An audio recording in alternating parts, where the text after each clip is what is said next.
नमस्कार दोस्तों, अपने YouTube channel competitive Hindi by Ravi sir में आप सभी का स्वागत है।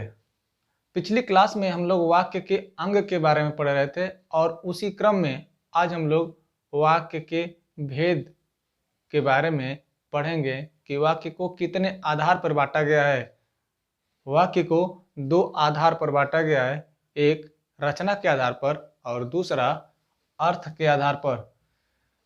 तो आज का जो क्लास है यह बहुत ही इम्पॉर्टेंट है और इससे क्वेश्चन पूछे जाते हैं, तो आज की क्लास आप लोग मिस मत कीजिए, बिना स्किप किए लगातार देखते रहिए।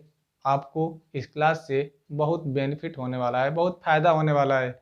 तो आप अगर चैनल पे नए हैं तो चैनल को सब्सक्राइब कीजिए, लाइक कीजिए और शेयर कीजिए, क्योंकि आप जितना ही अधिक से अधिक संख्या में होते हैं वह संख्या हमारे लिए मोटिवेशन का काम करता है। तो आप लोग मेरे मोटिवेशन को बनाए रखें, मेरे उत्साह को बढ़ाएं, जिससे कि आपको भी लाभ मिलता रहे। और यह क्लास आपके लिए है और यह क्लास सदैव चलती रहेगी, इसमें कोई शक संदेह नहीं है। अगर किसी कारणवश अगर एक दो दिन क्लास बीच में मिस हो जाती है, नहीं तो आपकी क्लास सदैव चलती रहेगी और हर एक जानकारी आप लोगों को मिलती रहेगी। तो उसी क्रम में देखें, आज हम लोग वाक्य को दो आधार पर बांटा गया है। पहला रचना के आधार पर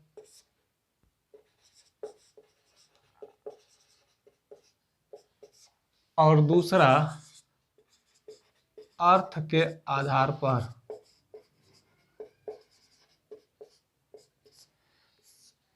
तो सबसे पहले रचना के आधार पर हम देखेंगे वाक्य।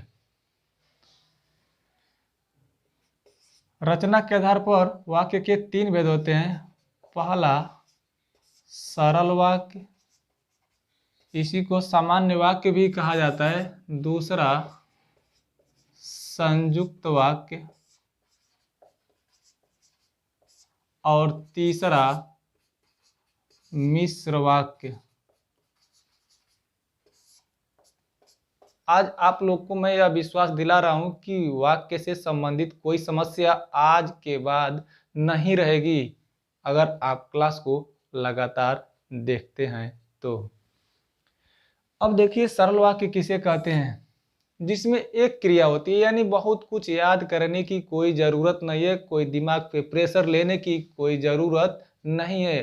बस आप शब्दों को पकड़िए और वहीं से आपको उसका आंसर, उसका उत्तर मिल जाएगा। तो यहाँ पे क्या है? सरल वाक्य, यानी जिसमें एक क्रिया होती है, उसे हम क्या कहते हैं? सरल वाक्य। जैसे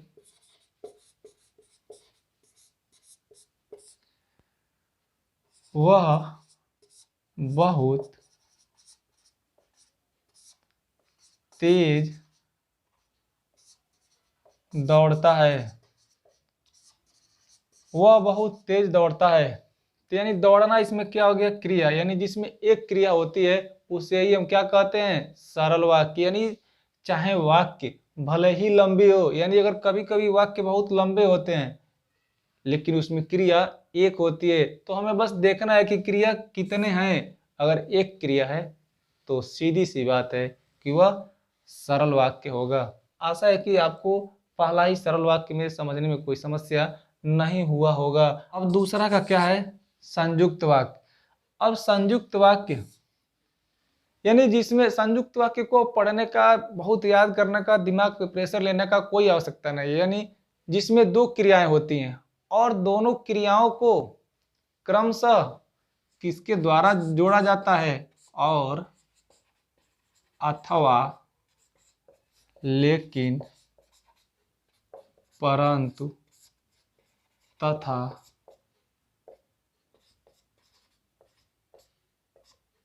एवं।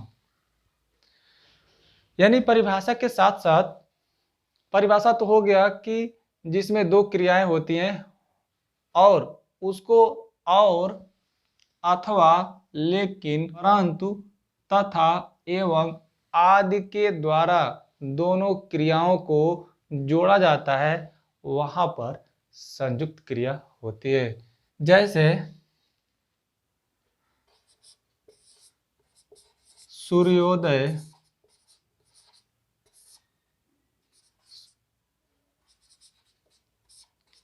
और पक्षी चहचहाने चहचहाने लगे।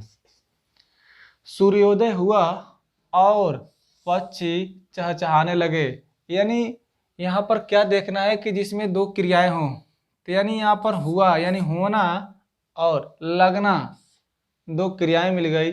और दूसरी चीज क्या होता है कि जो इसके वाक्य दोनों होते हैं वह क्या होते हैं, बिल्कुल स्वतंत्र होते हैं। यानी जो दोनों वाक्य होते हैं वे दोनों वाक्य बिल्कुल स्वतंत्र होते हैं। यानी सूर्योदय हुआ यह भी क्या है, स्वतंत्र है। पक्षी चहचहाने लगे यह भी क्या है, स्वतंत्र है। और दोनों को जोड़ने का काम कौन कर रहा है, और ऐसी स्थिति में संयुक्त वाक्य होता है। अब देखेंगे मिश्र वाक्य। अब तीसरा में क्या है, मिश्र वाक्य। मिश्र वाक्य अब किसे कहते हैं, जिसमें एक प्रधान वाक्य और दूसरा आश्रित उपवाक्य दोनों एक साथ आते हैं, वहां पर क्या होता है, मिश्र वाक्य। और इसके भी कुछ समुच्चय बोधक अव्यय हैं जिसके द्वारा उसको जोड़ने का काम किया जाता है। जैसे कि, ताकि, क्योंकि, ज्यों ही, जो, यदि आदि। यानी मिश्र वाक्य की परिभाषा क्या होता है कि जिसमें एक प्रधान उपवाक्य दूसरा आश्रित उपवाक्य, इन दोनों को किसी समुच्चय बोधक अव्ययों के द्वारा जोड़ा जाता है। तो यानी समुच्चय बोधक अव्यय क्या आएंगे, की आएगा, ताकि आएगा, क्योंकि आएगा, ज्यों ही आएगा, जो आएगा, यदि यानी आदि, यह सभी आ सकता है। और इसी के द्वारा उसको जोड़ने का काम किया जाता है। जैसे वह कौन सा मनुष्य है, वह कौन सा मनुष्य है जो राजा भोज को नहीं जानता। वह कौन सा मनुष्य यानी कौन मनुष्य है, यह प्रधान हो गया। और जो राजा भोज को नहीं जानता, यह क्या हो गया, आश्रित उपवाक्य हो गया। तो यानी यहाँ पे हमें क्या देखना है कि ताकि, क्योंकि, ज्यों ही, जो, यदि आदि आता है।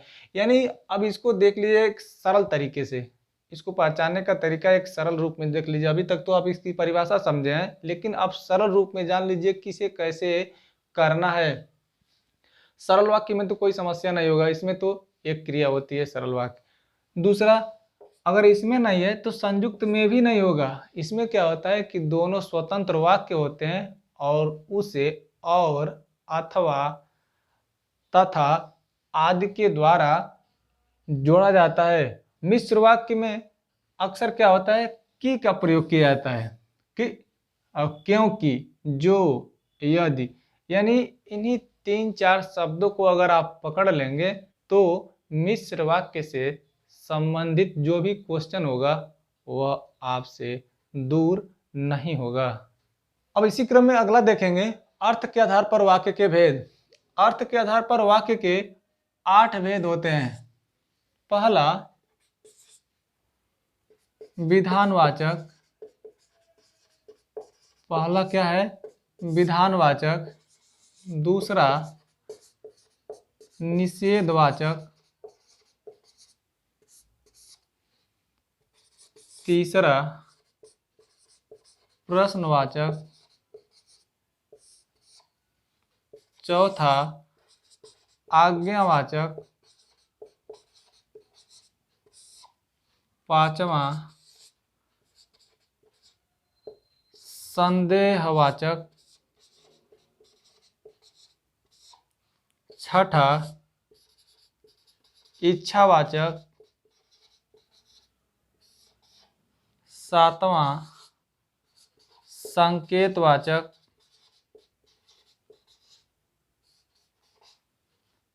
आठवां विस्मयवाचक। यानी यह अर्थ के आधार पर वाक्य के 8 भेद होते हैं, जो कि आपको यह याद होना चाहिए। इससे भी संबंधित क्वेश्चन पूछ लिए जाते हैं। तो इसको याद करने का सबसे आसान तरीका है कि इसका 4-4 का पेयर बना लीजिए। विधान, निषेध, प्रश्न, आज्ञा, और दूसरा में 4 का संदेह, इच्छा, संकेत और विस्मय। जब आप इसको जानते रहेंगे तो इसकी परिभाषा को याद करना कोई कठिन बात नहीं है, बिल्कुल आसान है। अब देखिए फर्स्ट क्या है, विधानवाचक।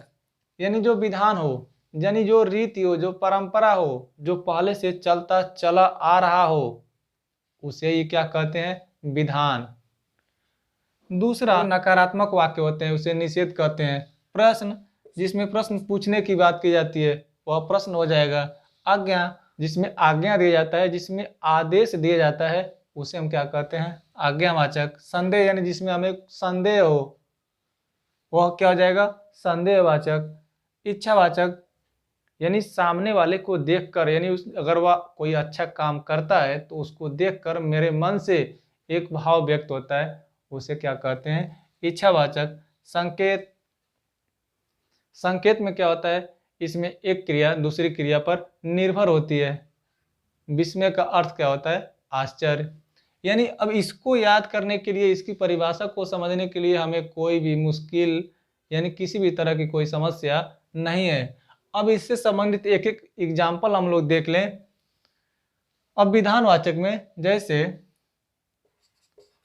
आकाश में तारे टिमटिमा रहे थे।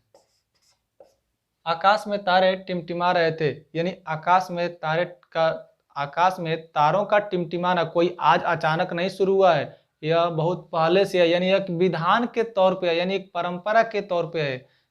जैसे अगर कहा जाए कि कोई किसी का अगर स्टेटमेंट है, यानी किसी का कोई कथन है, कथन को भी बदला नहीं जाता, यानी जिसका जो कथन होता है वही सेम टू सेम अगर हम लिख देते हैं तो वह क्या आता है, वह अभी विधानवाचक में आएगा। में कोई परिवर्तन न किया जा सके, वह ऐसे सेंटेंस भी, ऐसे वाक्य भी विधानवाचक में आते हैं। तो जैसे आकाश में तारे टिमटिमा रहे थे, अभी नहीं है कि इसको हम चाहें तो इसको रोक दें, क्या इसको रोक पाएंगे, नहीं। तो ऐसे जो वाक्य होते हैं वे सभी के सभी विधानवाचक में आते हैं। अगला दूसरा क्या है, निषेधवाचक। जैसे कहा जाए कि वह जाना नहीं चाहता, वह जाना नहीं चाहता, यानी नकारात्मक है, निषेधवाचक। इसमें कुछ देखना ही नहीं है। अगला प्रश्नवाचक, जैसे तुम क्या कर रहे हो, तुम क्या कर रहे हो, जो पढ़ रहे होंगे वे कह रहे होंगे कि मैं तो पढ़ रहा हूं, तो उनकी बात नहीं किया जा रहा है। यह एक सेंटेंस है कि तुम क्या कर रहे हो, तो यह क्या है, प्रश्नवाचक है। अगला आज्ञावाचक, तुम बाहर जाकर बैठो, तुम बाहर जाकर बैठो, यानी आदेश दिया जा रहा है, आज्ञा दिया जा रहा है कि यहाँ से बाहर चले जाओ और जाकर बाहर कुछ देर इंतजार करो, बैठो। तो तुम बाहर जाकर बैठो, आज्ञावाचक। अगला संदेहवाचक, शायद इस साल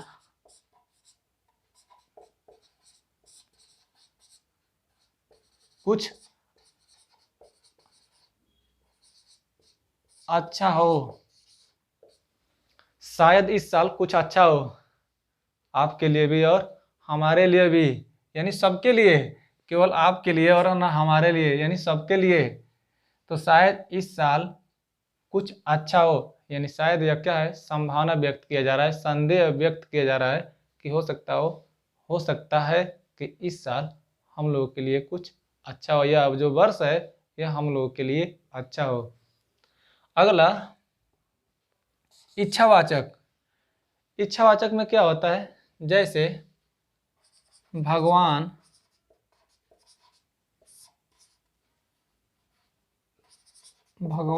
आपका भला करे। भगवान आपका भला करे, यानी अक्सर जो बुजुर्ग होते हैं और उनका अगर किसी ने कोई सहयोग करता है, उनकी कोई सहायता करता है, तो वे अपनी इच्छा से उन्हें आशीर्वाद देते हैं कि भगवान आपका भला करे, जहाँ भी रहें आप तरक्की करते रहें। तो इस तरह से वे सभी आशीर्वाद देते हैं, यानी उनकी इच्छा होती है, उनकी हार्दिक अभिलाषा होती है। अगला संकेत। संकेतवाचक में क्या होता है, वर्षा होती तो फसल अच्छी होती। वर्षा होती तो फसल अच्छी होती। जाहिर सी बात है कि जब वर्षा अच्छी होगी तो फसल भी अच्छे होंगे, पैदावार भी अधिक होगा। 20वें में क्या होता है, आश्चर्य। जैसे शाबाश, शाबाश, इसी तरह तरक्की करते रहो। शाबाश, इसी तरह तरक्की करते रहो, यह क्या है, 20वें वाचक। यानी 20वें माने क्या होता है, आश्चर्य। शाबाश क्या है, आश्चर्यबोधक यह शब्द है, और कह रहा है कि शाबाश, इसी तरह तरक्की करते रहो, इसी तरह मेहनत करते रहो, जिससे कि तुम और आगे बढ़ सको। आज की क्लास आपको कैसी लगी मुझे कमेंट के माध्यम से बताइएगा, और अगर आपको क्लास अच्छी लगी हो तो आप क्लास को अधिक से अधिक लोगों तक पहुंचाने का प्रयास करें, ताकि सबको इसका लाभ मिल सके। Thank you.